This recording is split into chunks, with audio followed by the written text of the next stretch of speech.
I'll just say this, and doing a lot of strategy work with farmers, one of the things we sometimes get into, and they get a little sideways with me, but you know one of the things that never gets counted? Interest on the money sitting in that bin. All that is cash, folks. And until I sell it, it's just sitting there, and guess what? Whatever the cost of money is, you got to count that every month. That's real. And it's amazing the number of folks who don't put that one in. The second one they don't put in is how much they're worth driving a truck. Because if they didn't drive a truck, they'd have to be home all winter, and they just don't like each other that well. All right? But all seriousness, it's really interesting. So please hear me. I always ask retail people especially, you know, what's the number one thing farmers on their mind? And they say profitability. Then explain to me why we leave billions of dollars on the table every year by not marketing our crop. Right? Just be careful to get caught into that hook. Help them understand profitability would be my comment. And again, not that they don't want it, it's just do they always do what's necessary to cause it to happen. Okay? All right, so that's what our farmer would have said. You're absolutely seeing it. You're absolutely seeing it in about 30% of the farmers. I'll just give you this one may or may not surprise you. It's better in the smile, okay, in the specialty crops. It's better with livestock.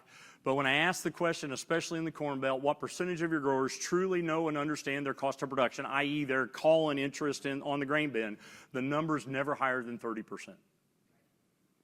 Ever. I've not had it once. I talk about it, but I'm not willing to do what it takes to really do that. Now, the really good ones, you're starting to see this, but it's interesting. It all depends on, this is in land rent.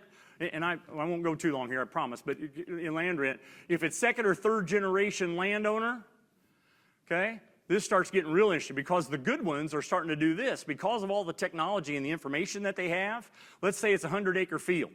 You know, the really good producer will say, you know what, I have no problem paying, pick a number, whatever it is for that 97 acres, but those 3 I ain't paying for, or I'm going to give you a third of that. Right? The guy, if you really know, you know, that's legitimate. The only problem is landlords aren't on that same page. Right? And that landlord lives in Los Angeles and they're third generation, and what does that land to them? Portfolio. I heard I could get X more money. See ya. Don't care. Right? So again, I think those are some of the things that are a challenge. But you're right. We are seeing more, and they're getting better and better and better at it. I'm not implying that they don't. It's just they don't do all the things that could really enhance profitability. And you're right. Sometimes it may be a lot less crop, right, on that particular acre, and then we ought to double down on that acre, you know, as you think about it. So anyway, just some things to consider. Okay?